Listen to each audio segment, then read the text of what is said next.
Welcome back to the channel.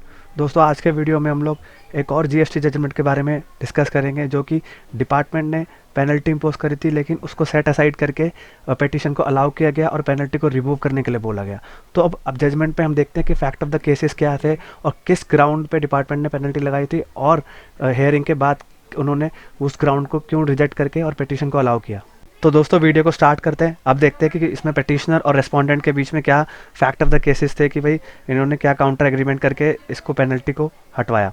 तो petitioner थे messrs Rathore building materials versus commissioner of state tax and 2 others. तो इसमें जो था, अब इसमें जजमेंट पढ़ लेते हैं कि क्या है। कि इसमें क्या बोला गया था कि एक नोटिस इशू किया गया था 28/1/2023 को, कि भाई सेक्शन 46 की पावर को इस्तेमाल करते हुए डिपार्टमेंट ने एक बोला था कि भाई आपको जो थी 15 दिन के अंदर अंदर रिटर्न्स फर्निश करनी है और आपको उसका रिप्लाई करना है। तो शो कोज नोटिस 28/1 को इशू किया गया और इसने बोला गया कि भाई पिटीशन को प्रोसीडिंग को विड्रॉ कर दिया जाएगा अगर आप 15 दिन के अंदर अंदर रिटर्न फाइल कर देंगे। तो पिटिशनर ने क्या करा, petitioner in response to the said notice furnish the return on 7/2, यानी कि 28 से 15 दिन होते हैं आपके 13। तो 13 फरवरी की डेट थी, लेकिन उसने 7 तारीख तक सारे के सारे अपने अपने रिटर्न सबमिट कर दिए। और क्या था कि proceeding were liable to be drop, यानी कि अगर इसने 15 दिन के अंदर रिटर्न सबमिट कर दी थी तो क्या था कि प्रोसीडिंग को ड्रॉप होना था। लेकिन क्या हुआ, उसको instead of authority went to impose a penalty under section 125 section बोलते हैं कि आपकी जो मैक्सिमम पेनल्टी होगी वो 25-25 हज़ार की लगेगी, यानी कि 25-25 CGST, 25-25 आपका है SGST, तो वो हो गई आपकी 50,000। तो इन्होंने क्या करा, सेक्शन 125 का इस्तेमाल करके इन्होंने 10/2 को पेनल्टी लगा दी। अब 10/2 को पेनल्टी तो इन्होंने लगा दी, लेकिन अब क्या था कि जो भी जजमेंट, अब क्या था कि नेक्स्ट पढ़ते हैं, impugned order also record the petitioner, यानी कि ऑर्डर में था कि भाई रिकॉर्ड था कि सबमिटेड बाय रिप्लाई 7/2, यानी कि 7/2 को उनका रिप्लाई सबमिट हो गया था। However the assessing authority by impugned order dated 10 February 2020 while imposing the penalty has also written the finding that no reply to the show cause notice was tendered by the petitioner. वो कह रहे हैं कि 10 तारीख को उन्होंने क्या पाया गया कि भाई जो भी था पिटिशनर, उनका कोई भी रिप्लाई सबमिट नहीं हुआ, बट रिटर्न फाइल उन्होंने टाइम में कर दी थी।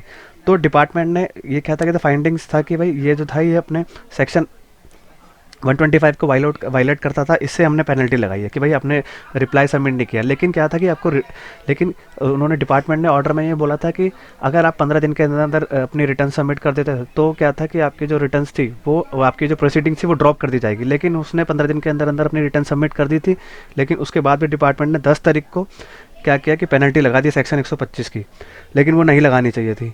तो वही इसमें बोला गया है। अब आ रहा है कि admittedly since the petitioner has complied with the terms of the show cause notice by furnishing there was no lawful justification to impose penalty। वो कह रहा है कि भाई पिटिशनर अपने उसने पिटिशनर बोल रहा है कि भाई आपका तो ऑलरेडी आपने जो ऑर्डर में बोला था वो तो मैंने कंप्लाई कर दिया, तो इसमें पेनल्टी जो थी वो अनलॉफुल है, जस्टिफाइड नहीं है कि भाई आप पेनल्टी लगाओ। आपके हिसाब से तो हमने रिप्लाई सबमिट नहीं किया, तो इसका मतलब ये थोड़ी है कि आप जजमेंट आप अपना पेनल्टी लगा सकते हैं।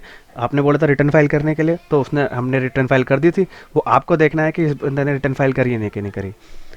अब क्या था कि the impugned order dated 10/2/23 and order dated 14/3/23 are contrary to the law and passed on non application of mind. तो अब ये बोल रहे हैं कि जो ऑर्डर था 10/2/2023 और 14/3/2023 का, वो ऑर्डर जो था वो एप्लीकेशन ऑफ माइंड अप्लाई नहीं किया गया और ये वैसे ही पास कर दिया गया कि भाई जब आपने ही बोला था कि 15 दिन के अंदर रिटर्न फाइल कर दो, प्रोसीडिंग ड्रॉप हो जाएगी, तो आप अपने ही ऑर्डर को अपनी ही बात पे ना टिक के और उसको पेनल्टी लगा रहे हैं। तो लास्ट इन्होंने बोला गया कि in the wake of the proceeding discussion the impugned order 10/2/2023 and the order dated 14/3/2023 are liable to be set aside and are set aside, यानी कि ये जो अब जो ये क्योंकि ये वीक प्रोसीडिंग थी डिपार्टमेंट के तरफ से, तो क्या कहेगा कि जो ऑर्डर था 10/2/2023 और 14/3/2023 को ऑर्डर को सेट असाइड कर दिया गया और पिटिशन को आगे फॉरवर्ड किया गया, जिससे कि उसकी पेनल्टी माफ़ हुई। तो दोस्तों, अगर ये वीडियो इन्फॉर्मेटिव लगी हो तो मेरे चैनल को लाइक, सब्सक्राइब और शेयर करिए और बेल आइकन भी प्रेस कर दीजिए, जिससे कि मैं आपके लिए ऐसे ही जजमेंट लेके आता रहूं और आप अपने नियर फ्यूचर में यही केसेस को कोट करके अपनी पेनल्टी या आईटीसी से रिलेटेड भी मैंने बहुत सारे जजमेंट आपको बताए हैं कि भाई आपको आईटीसी कैसे माफ़ होगा, और ये नया जजमेंट है कि इसमें पेनल्टी नहीं लगेगी। तो इस जजमेंट को भी आप फ्यूचर में आप कोट करके अपना पेनल्टी माफ़ करा सकते हैं। और गाइस एक इंपॉर्टेंट इन्फॉर्मेशन और है, अगर नियर फ्यूचर में TDS, income tax, GST, tally से रिलेटेड कोर्सेज लॉन्च करने जा रहा हूँ, जो कि बहुत ही नॉमिनल और रीजनेबल चार्जेस में रहेंगे और आपके लिए बहुत फ़ायदेमंद रहेंगे। Thank you very much.